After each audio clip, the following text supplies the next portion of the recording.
La réserve du Paradis est située à proximité de Mout, dans le Jura. Cette région, communément appelée Petite Sibérie, se trouve à 110 km à vol d'oiseau au nord du Mont Blanc, point culminant de l'Europe occidentale. Alors ici, nous sommes sur une zone intermédiaire entre le second plateau du Jura et les crêts, les plis du massif jurassien. Vous savez que le Jura géographiquement est composé de successivement 2 plateaux et enfin de zones plissées.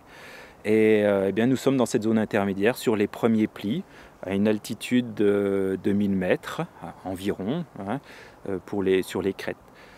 Nous sommes aussi sur une grande réserve intercommunale qui fait exactement 1070 hectares, sise sur 4 communes, Foncine-le-Bas, Foncine-le-Haut, les Planches en montagne et les Chalem.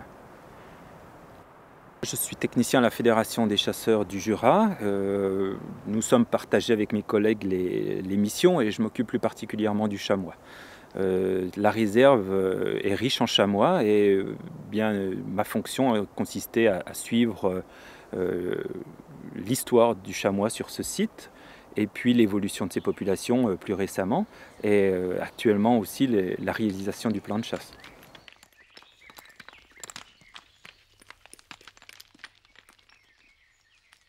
L'histoire du chamois jurassien est assez récente, tout du moins le chamois moderne, si on peut dire, puisque au temps préhistorique, on a trouvé des fossiles et des ossements de chamois, mais au temps moderne, l'histoire est très récente, et il faut attendre la fin du 19e siècle pour avoir trouvé des écrits, trouvé traces du chamois sur le massif du Jura.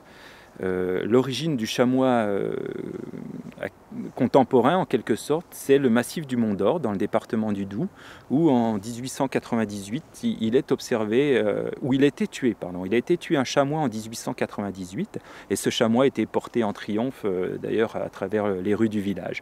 Donc on retrouve mention de cette donnée historique et importante et intéressante.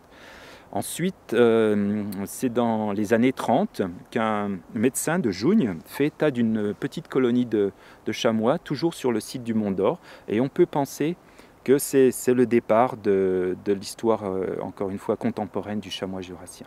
Alors, sur ce secteur des planches en montagne, Foncine, les Chalem, le chamois est apparu dans les fin des années 60, début des années 70, on ne sait pas exactement. C'est là que les premiers témoignages ont été enregistrés sur la présence de cet animal. Et à la suite de ces observations, un peu plus tard, fin des années 70, début des années 80, il a été souhaité, à l'initiative des services de la Fédération des chasseurs et de la DDAF, il a été souhaité constituer une grande réserve de chasse pour favoriser le développement de l'espèce. Alors la réserve sur laquelle nous trouvons aujourd'hui, eh bien, elle a été érigée en 1982 dans son périmètre actuel. Très rapidement, mais pas uniquement du fait de la mise en réserve, mais du fait de la dynamique de la population de cette espèce, eh bien, le chamois s'est développé. Quelques animaux donc à cette époque, quelques dizaines à la fin des années 80 et puis on va dire 120, 130 chamois actuellement. Sur l'ensemble du territoire de la réserve du Paradis, il est attribué aux sociétés de chasse pour la saison à venir 23 chamois. Ces ongulés sont habituellement tirés par des chasseurs de régions diverses, et les Jurassiens privilégiant plutôt par habitude la chasse du sanglier en battu. Jean-Marie Prély accueille un ami chasseur désireux de tirer pour la première fois de sa vie un chamois.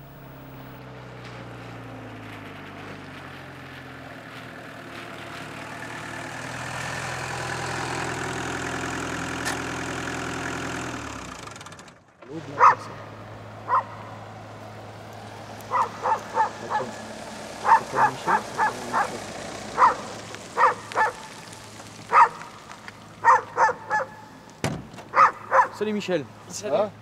Alors, vous avez vu quelque chose? On a vu? Moi j'en ai vu quelques-uns, oui, qui se promènent. Mais... ça va pas être évident, des beaux. Des beaux? Oui.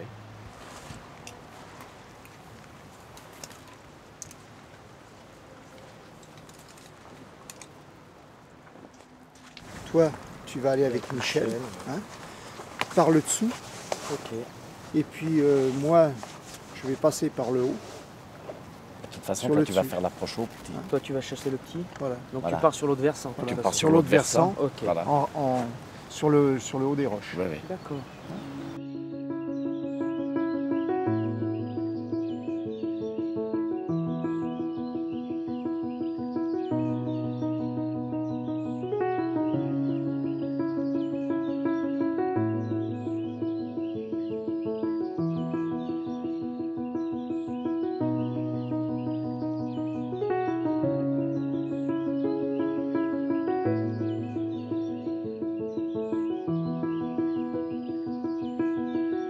La société de chasse de Foncine-le-Bas dispose encore de 2 bracelets de chamois.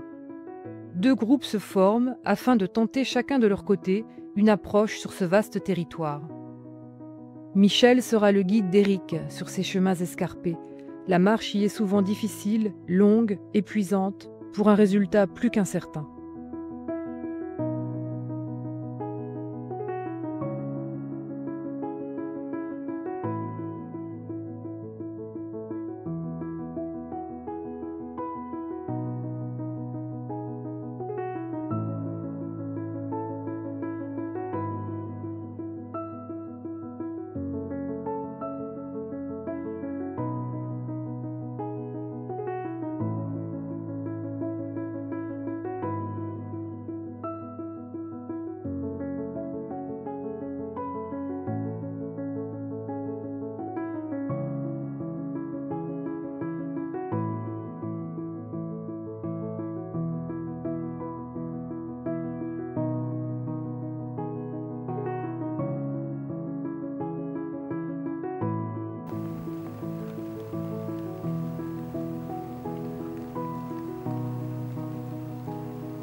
Dans ces milieux fermés par les nombreux frênes et épicéas, la vision pour le chasseur est très réduite et les chamois savent bien en tirer avantage.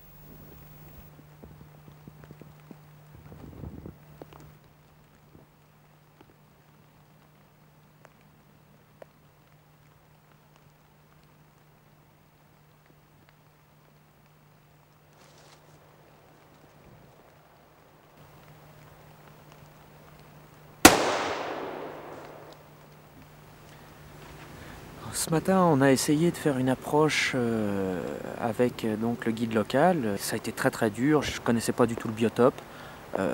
C'est un territoire difficile, c'est cassant, ça craque, on fait beaucoup de bruit. On a essayé de les approcher, ils étaient souvent sur le pied, ils devaient nous sentir. Enfin, et puis, n'ayant pas l'œil exercé à la chasse aux chamois, j'avais aussi du mal à les localiser. Donc, on a fait de l'approche. Et puis j'ai voulu tenter un tir à distance assez importante puisqu'il était à peu près à 100 mètres. Malheureusement, la fatigue étant, l'arme n'étant pas vraiment adaptée, qui est plutôt une arme pour chasser comme je le fais habituellement, c'est-à-dire en battu ou devant les chiens, dans le track, j'ai voulu tenter. Bien que la carabine soit réglée, que tous les paramètres soient réunis, il s'avère que le tir étant très précis, j'ai pas réussi à mettre cette balle là où j'espérais et j'ai vu que l'impact était complètement à côté. Mais le calibre était un peu gros, c'est pas un calibre très précis, c'est une carabine qui en fait est légère et courte, enfin mal adaptée, avec une détente directe. Donc il va falloir que je passe chez un armurier pour qu'il me conseille une arme plus adaptée au tir à longue distance et surtout au tir de précision et puis certainement changer de calibre.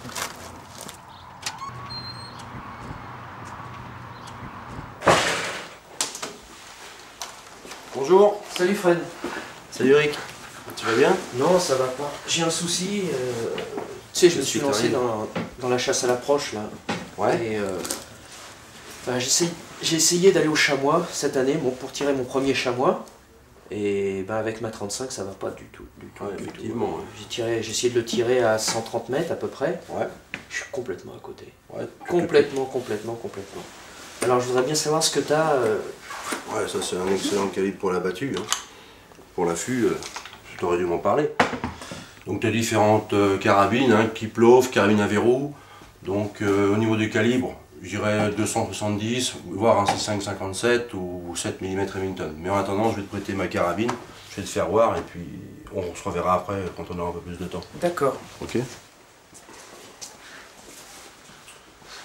Tiens, je vais te faire ma carabine.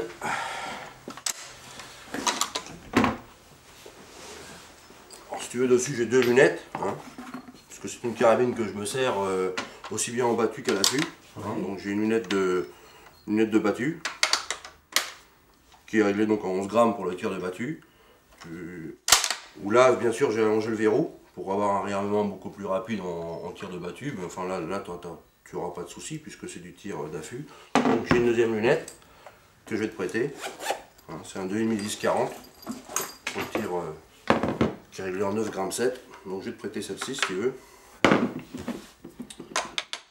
Voilà, donc tu vois, je te referai après pour le montage, hein, mais c'est instantané, hein, ça bouge pas. Ok. Dessus j'ai monté un stabilisateur, ce qui permet quand tu lâches ta balle, tu vois parfaitement la réaction de l'animal. Ouais. Dessus j'ai mis un busque, hein, donc là on est parfaitement en ligne, on est parfaitement calé. Okay. Mais de toute façon je te laisse pas partir sans tirer, donc on va aller au pas de tir, c'est important que tu tires pour voir si tout va bien. Hein. Bon, donc on va aller régler ça.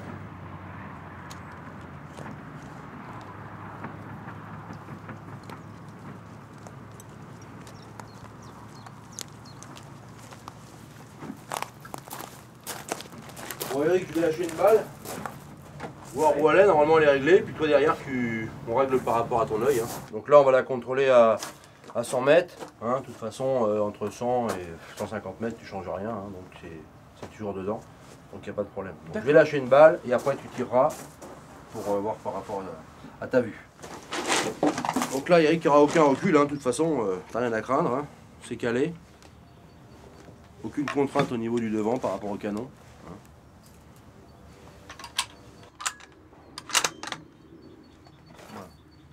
Tu laisseras tes deux yeux ouverts au départ, le contact premier, donc tu ouvres les deux yeux, ça évite le parallaxe. D'accord. Hein, ça évite d'aller chercher ta proie, tu ouvres les deux yeux, une fois que tu es prêt à shooter, tu peux peaufiner.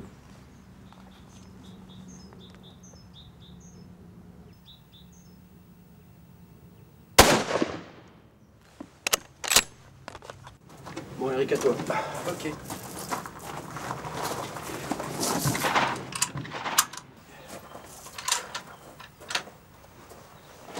Bien là. Là ça a l'air d'être bon, ouais. Je suis dans l'alignement. Vas-y.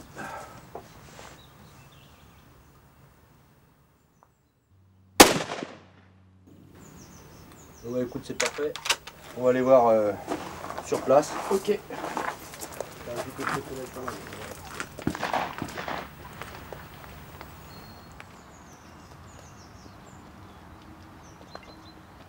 écoute, c'est ce que je te dis, hein. C'est quand même...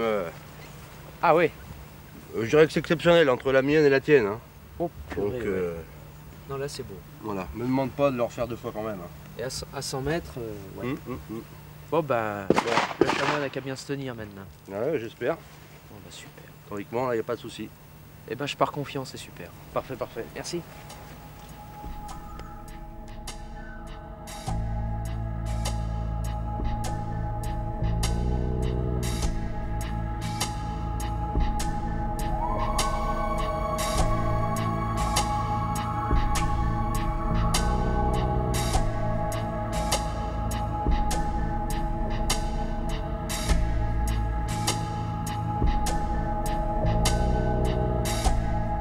Chaque saison de chasse, tous les dimanches matins, les chasseurs de Foncine-le-Bas partent avec leurs chiens de pied pour essayer de remiser les sangliers présents aux abords de la réserve du Paradis.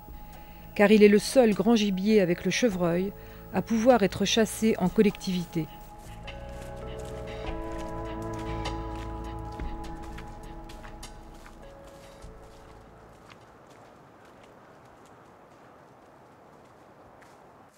Alors là, je viens de trouver un pas de sanglier qui est relativement frais, il doit être de la nuit quand même. Et il a tendance à monter là-bas, alors on va aller découper. Je vais aller découper là-bas pour voir si des fois on le retrouve, quoi. Mais il est frais celui-là. Viens au pied là, viens. Viens Lola, viens. Viens moi.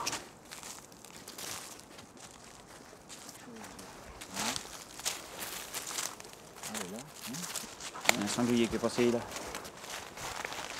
Ah voilà. Alors pour faire ce travail, il faut utiliser des chiens de pied, comme on appelle ça, c'est des limiers. Moi c'est un croisement que j'ai fait avec du porcelaine et puis du griffon vendéen. Il faut trouver des chiens calmes, pas des chiens qui tirent dans tous les sens, il faut un chien calme. Et puis je l'ai dressé, quand je fais les pas comme ça, elle ne prend pas les pas de chevreuil, elle ne prend pas les pas de chameau, elle prend que les pas de sanglier. Alors c'est quand même un plus. On essaie de remettre des sangliers dans un coin précis avec le chien. Hein, on arrive à les remettre à peu près. Les remettre, ça veut dire on trouve une rentrée dans une sapinière, par exemple. On essaie de faire le tour de la sapinière. Et s'il n'y a pas de sortie de l'autre côté, on peut supposer que le sanglier est dans la sapinière. Alors après, bon, je vais retourner au rendez-vous. Je vais expliquer tout ça au président. Et puis, ma foi, s'il décide qu'on vient faire ce pas que j'ai trouvé, alors on va poster des gens à des postes clés, comme on appelle ça. Puis après, on va lâcher les chiens. Ça, c'est une chasse en battue, quoi. Après que chacun ait fait le pied, tous les chasseurs se retrouvent sur la place du village pour commenter leurs observations. Les gens qui ont fait les pas ce matin, ils ont quoi? Qui a quoi? Qui a trouvé quelque chose? Eh ben moi, j'ai trouvé un pas de sanglier qui passe dans le champ de la Saint-Journeau, qui partirait côté la sapinière de la Racleuse. J'ai redécoupé par derrière, ils ne descendent pas la réserve. Alors, ils pourraient éventuellement être là, dans la sapinière à la Racleuse. D'accord. Après, Michel, t'as quoi? Maurice. Route des Serrettes, rien à signaler de frais. Jeannot. Nous, sous le Mont Noir, on a une compagnie. Il y a une laie avec environ 8 à 9 petits, mais ils partent sur la chasse voisine, donc c'est même pas la peine de faire quoi que ce soit là-bas. S'il y a plusieurs cochons, vous tirez en priorité les petits. Si c'est un gros tout seul, vous tirez. Si c'est un gros accompagné, vous tirez pas le gros. Ça. Chacun son brassard. Et puis les règles de sécurité habituelles. Ouais, les règles de sécurité habituelles. Et puis en fait, on se voit pratiquement tous. Donc il ne devrait pas y avoir de problème au niveau de la sécurité. Vous faites gaffe. Vous regardez où est votre voisin, puis les autres. Allez, au poste.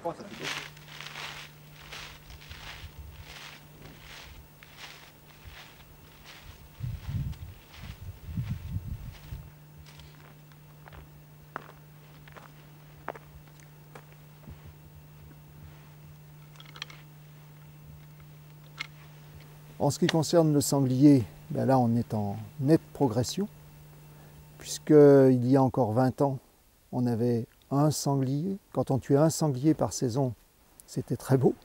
Sur les 4 dernières années, nous avons prélevé 17 sangliers de moyenne sur l'année. Et en ce qui concerne le chevreuil, il est vrai que depuis l'établissement du plan de tir, on note un développement très très important du chevreuil. Oui. Moi je vais faire le dessous. Alors c'est un territoire qui est, je dirais, assez difficile pour les chiens parce que très vallonné, très accidenté, avec des parties rocheuses. Les sangliers se défilent sur ces parties rocheuses et mettent en difficulté les chiens. Il y a quelques années, on utilisait des bruneaux du Jura. Bon, il s'est avéré que c'était des chiens courants de longue quête. Et on a choisi maintenant des petits chiens qui permettent au niveau des sangliers d'avoir des chasses beaucoup moins longues, de rester plus facilement sur le territoire. Les chiens ont beaucoup de mal à remiser les sangliers. Avec les fortes densités de chevreuils en présence ce jour-là, ils sont mis régulièrement en défaut.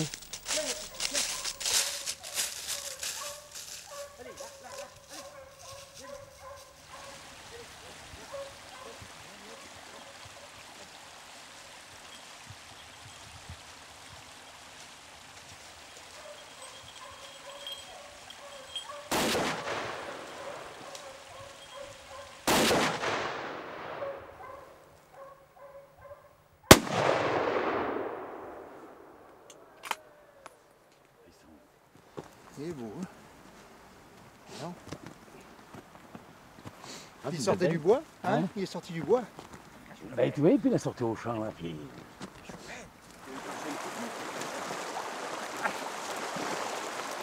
La journée de chasse se conclut finalement par le tir d'un beau sanglier de plus de 110 kilos. La ténacité de tous, traqueurs et tireurs, a fini par être récompensée.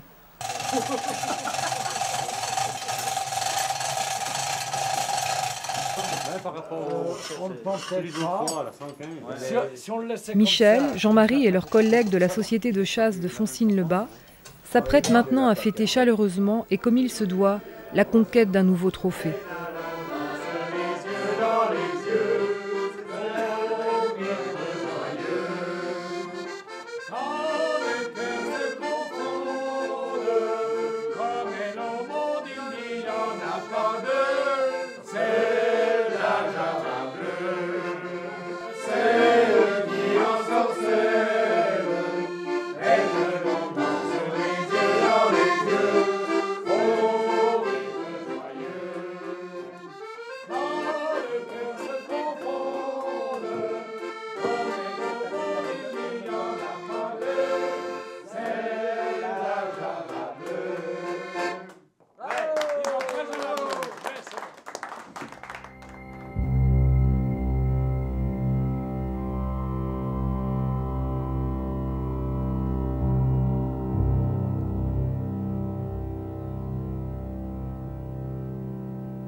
Christian Bull habite au cœur du Paradis et travaille en tant qu'agent de l'Office national des forêts dans la réserve. L'ensemble du biotope est protégé par un arrêté spécifique, donc qui limite le ramassage des champignons, qui limite la divagation des chiens, etc. Le plus que la réserve du Paradis a amené, c'est une population de chamois importante, puisqu'elle avait été un peu créée pour ça. Ça a amené également une population de sangliers importante, puisque la réserve fait 1300 hectares et que le sanglier, ayant une zone de tranquillité, se développe bien.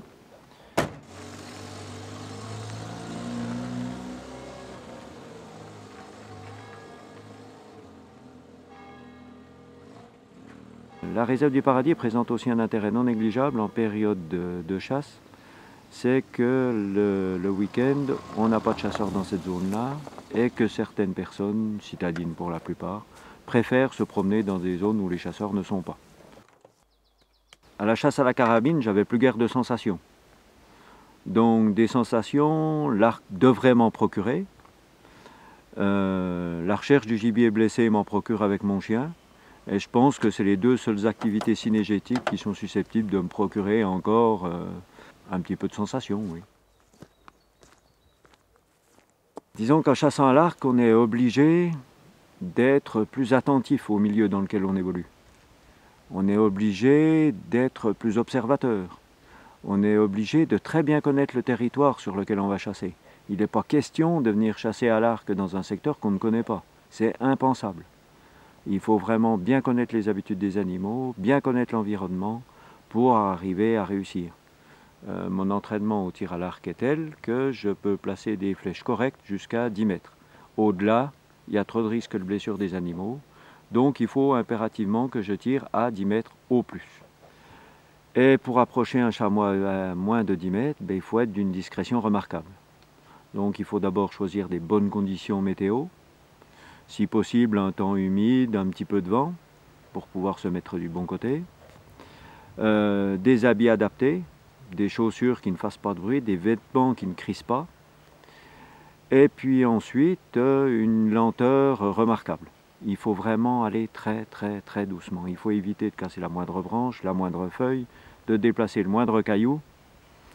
Et puis si la chance veut sourire, si le chamois veut bien se mettre à moins de 10 mètres, eh ben on a la chance de décocher une flèche, en espérant que ce soit une flèche aussi mortelle, aussi rapidement que possible.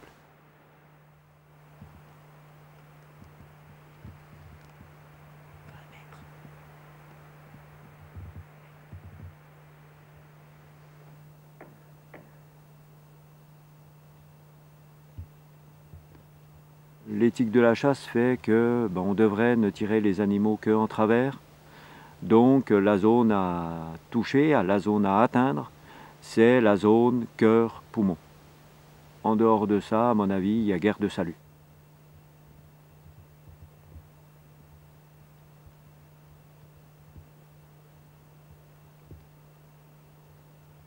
il existe 3 types d'arcs. Les arcs droits, qui sont les arcs les plus simples, les arcs double courbure, comme celui-ci, et puis les arcs à poulie, qui sont les plus sophistiqués. Sachant que les arcs à poulie envoient des flèches plus rapides en général que les arcs que les autres, mais qui sont au niveau esthétique pas très jolis, quoi. Donc on utilise également les flèches, bien sûr. Donc flèche dont le corps est en alu, lame en acier trempé, extrêmement affûté. Et puis sur le corps de la flèche, on inscrit de manière indélébile le numéro du permis de chasser, une des contraintes réglementaires de la chasse à l'arc. L'archer devra encore patienter afin de réaliser son rêve. Les chamois, bien qu'approchés à très courte distance, s'échappent une fois encore en franchissant un autre vallon.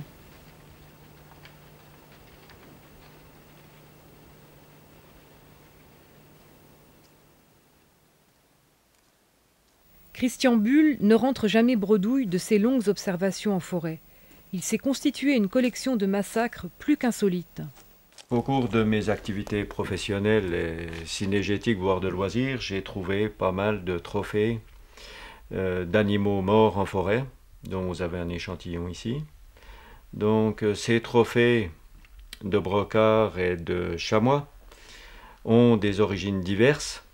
Par exemple, celui-ci est un brocard accidenté sur la route. Ensuite, ce chamois a été probablement prédaté par des chiens. Il s'agit d'ailleurs d'un très vieil animal, puisqu'il a 14 ans. Celui-ci est un brocard qui avait une infection au niveau des pivots qui supportent les bois, infection qui a fini par rentrer à l'intérieur de la boîte crânienne par le trou ici, qui a conduit à sa mort. Donc, et enfin, ici, vous avez un chamois prédaté par le lynx. À mon avis, avoir un grand prédateur comme le lynx, c'est la preuve que le biotope est plutôt meilleur qu'à une époque. Au niveau de la richesse faunistique, bon, c'est une évidence que c'est intéressant.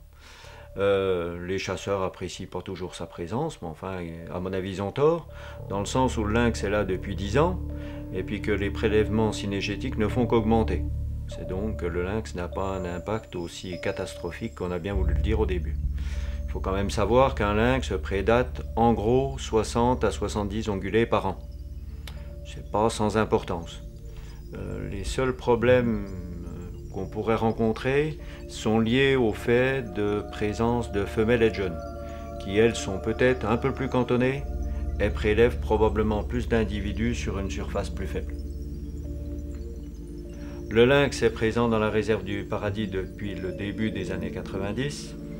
On l'a observé à plusieurs fois et on a également trouvé nombre de cadavres, chevreuils ou chamois, qu'il a prédatés. Le département du Jura est d'ailleurs entièrement colonisé par le lynx, sachant que l'espace vital d'un lynx étant de l'ordre de 10 à 20 000 hectares, ça fera quand même pas un nombre d'individus terrible.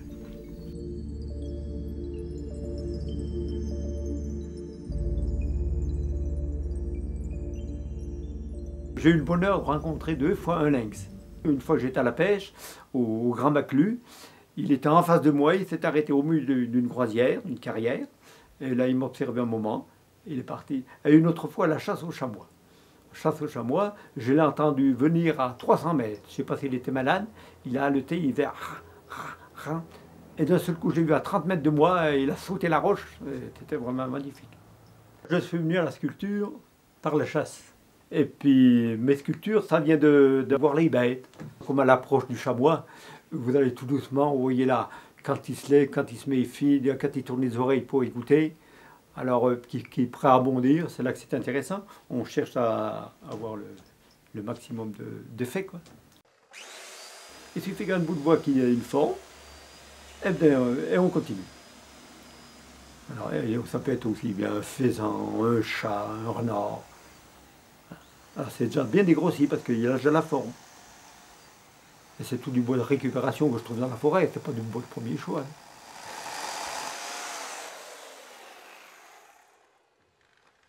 Le chasseur est observateur en principe. Alors chaque fois qu'il voit une bête, il voit quand il détale, quand il s'envole la position, tout ça, alors ça nous donne des idées, quoi.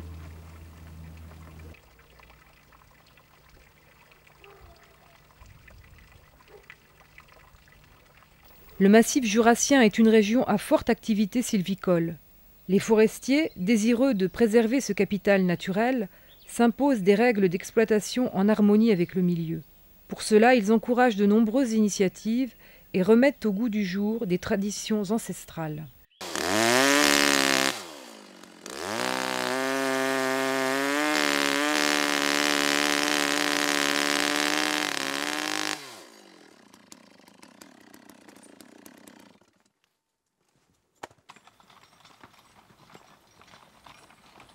Je suis éleveur de chevaux, de Comtois principalement. C'est le cheval de la région, un cheval qui est très intelligent et qui est très actif et assez facile d'entretien et très rustique. Et je fais du débardage et aujourd'hui je suis amené à travailler dans la réserve du Paradis. Je cherche par mon débardage, enfin par l'intermédiaire du débardage, de montrer ce qu'on peut faire avec les chevaux et principalement avec les chevaux comtois. Doucement, hop, oh, oh, oh en arrière, ou arrière, arrière encore à peine, ou arrière, en arrière, ou arrière, encore un peu, oh. J'essaie de conserver un petit peu la tradition par le cheval, mais j'ai quand même du matériel qui est quand même plus adapté à aujourd'hui que bon, le matériel d'autrefois, c'était des chaînes ordinaires. Moi j'ai des chaînes acier qui sont très petites, donc qui font beaucoup moins de frottement. Donc ça c'est des petites améliorations, mais en général le cheval est le même qu'autrefois, quoi. Au niveau impact sur la végétation, un cheval fait beaucoup moins de traces qu'un tracteur, hein. Ça c'est tout à fait logique, hein. Bon, il va passer à travers les petits sapins. Bon, je ne veux pas dire que si le bois traîne sur le sapin, c'est pareil que si c'est un tracteur qui le traîne, le bois, hein. Le petit sapin, il va y avoir. Mais en général, le cheval va se faufiler dans les bois que le tracteur ne va pas pouvoir, quoi, bien souvent. Allez-y, yi!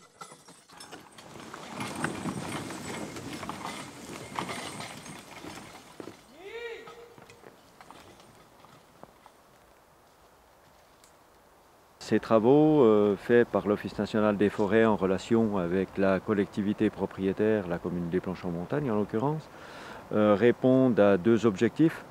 Un objectif paysager, qui est de dégager les barres rocheuses de la végétation pour les paysages uniquement. Et puis le second objectif, c'est d'inciter les chamois à venir manger des rejets de souche dans ces zones pauvres, sur sol extrêmement superficiel, et par là même éviter des abroutissements sur des régénérations résineuses dans des zones de production. Donc là, sur ce site précisément, il y a 5 ans environ, on a coupé toute ou presque la végétation arbustive. Et depuis 5 ans, donc, des rejets de souche sont partis au pied. Vous en avez un exemple derrière moi. Rejets de souche qui sont régulièrement abrutis par les chamois. Pendant qu'ils mangent ces rejets de souche, ils laissent tranquilles nos épicéas, nos hêtres, nos sapins qui sont dans des sols riches. Ces gagnages ligneux ont été installés sur des crêtes, crêtes qui sont sur sol superficiel, qui sont sans valeur économique. Et c'est donc là que les chamois passent le plus clair de leur temps. Donc l'abrutissement se traduit par la consommation de bourgeons. Consommation de bourgeons qui est sur cette cépée répétée, systématique, à l'exception d'un brin ou deux, ici, qui sont passés à travers les dents des chamois et qui, eux, ont une croissance relativement normale, je dirais.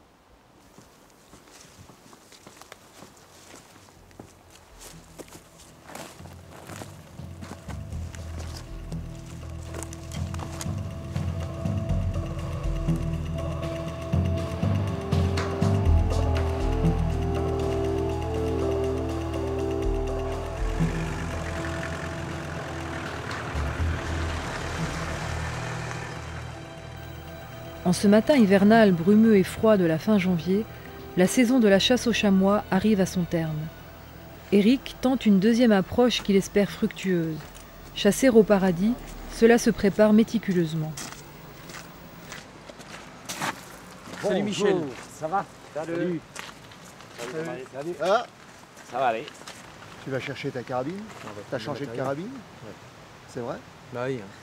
Ah bon, tu t'es outillé un peu mieux. Bah, on va essayer. Hein. C'était pas terrible. Alors une carabine qui tire droit, ça va aller tout seul. Bah oui. Non, mais là, on a fait des essais, il a vérifié sa carabine, on a fait 3 tirs, les 3 tirs sont... C'est correct. Impeccable. Ouais, non, là je suis retourné chez l'armurier quand même. Ah bon? Ça rigole plus. T'as investi dur, là? Oh, ça c'est du matériel. C'est une Moser? Non.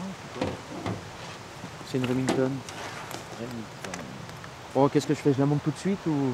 Moi, monte la maintenant. Ouais. Il faut tout écouter là parce que Non. s'il est là dans le coin.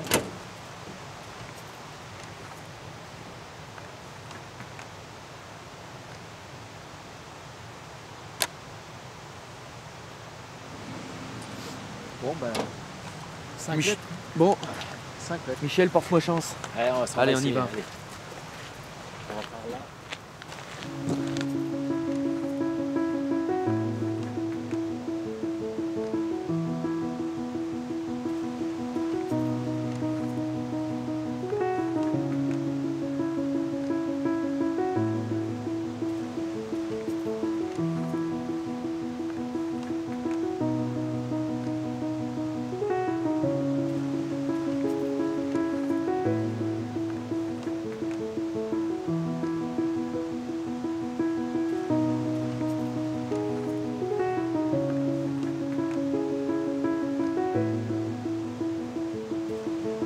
Et ils sont souvent là, ils viennent se remettre après avoir pâturé, sous la roche là. Parce que ce matin, on va approcher doucement. On les a pas vus au champ ce matin. Non, non. Non, mais on va approcher doucement, hein, parce que... Puis il y a de la feuille. On sait jamais. Allez, on y va?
Je l'ai dans la trouée. Prends-le comme il faut. C'est un petit mâle. On dirait un petit mâle. C'est un petit mâle. Oui.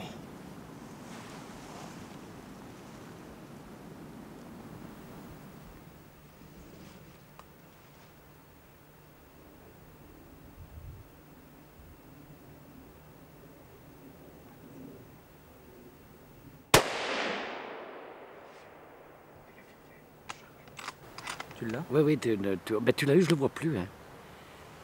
Il a dû rouler parce qu'il a fait 2 ou 3 mètres, t'as vu, en arrière. Il est parti en...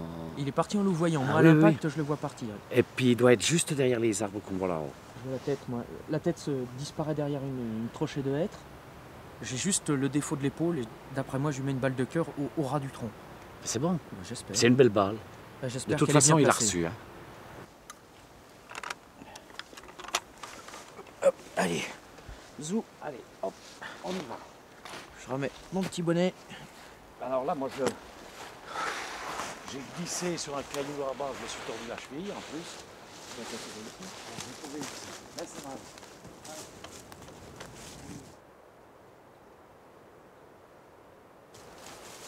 Le garçon, il voulait pas se sauver. Hein. Ouais.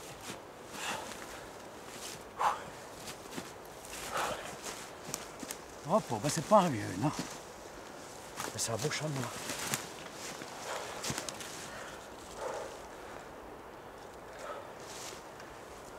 Tu vois, tu voyais que l'épaule, hein. Bah ouais. Alors attends, je regarde. C'est bon, c'est comme ça. Oh, ben il est bien. Voilà, ben, Oh. C'est tout bon. Plus qu'à faire la descente maintenant. Je vais être parfumé maintenant. Alors, on suit. Ça va, Michel? Ah, ça va, oui, si j'étais pas tombé aussi. Non, parce que c'est pas grave.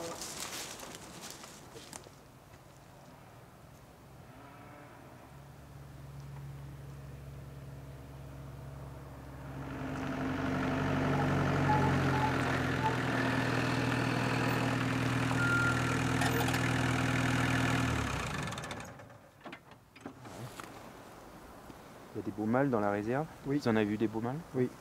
Pas pu tirer alors. Ben non, on n'a pas eu de chance à ce niveau-là. Bon bah oui, oui, déjà on voit que c'est un mâle, hein, c'est un jeune mâle, il a les cornes pas très hautes, mais le crochet bien fermé, hein, c'est bien caractéristique du mâle. Bon, circonférence encore pas très épaisse parce que c'est un jeune.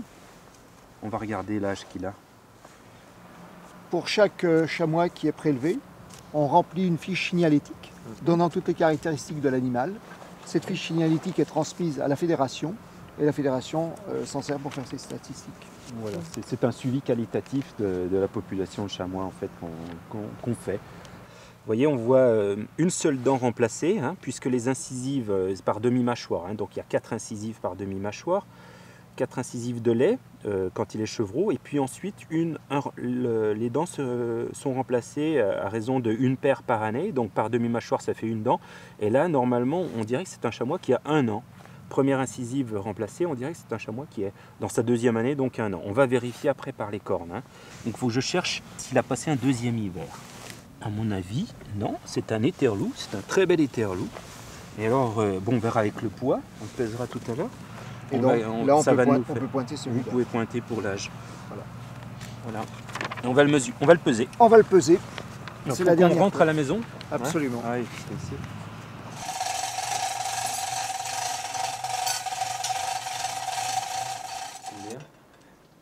22 kilos. C'est bien aussi de pouvoir prélever des animaux d'1 an, puisque si on veut respecter la pyramide des âges, il ne faut pas uniquement prélever des animaux adultes, mais il faut prélever des animaux dans la classe jeune. Donc c'est bien d'avoir tiré un éterlou. Il est beau, peut-être ça aurait fait un superbe mâle, peut-être, on ne sait pas, puisqu'on ne peut pas connaître l'avenir de cet animal, mais en tout cas c'est un très bon tir. Et puis bien tiré en plus, donc il n'y a pas de... Aucun problème, c'est super.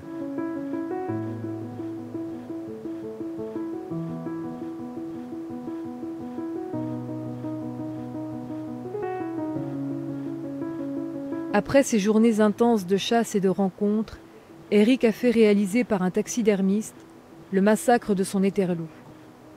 Il rejoint d'autres trophées, d'autres souvenirs de chasse. Le paradis pour tout chasseur, ne serait-il pas là ? Écoutez la chanson des pâtres bons garçons, comptant leurs amourettes. Oh, cher Jura, tes sommets, tes vallons, pour tes enfants sont les plus beaux des monts. Tes combes et tes plaines, tes sommets, tes vallons, tes sommets, tes vallons, oh, cher Jura, sont les plus beaux des monts.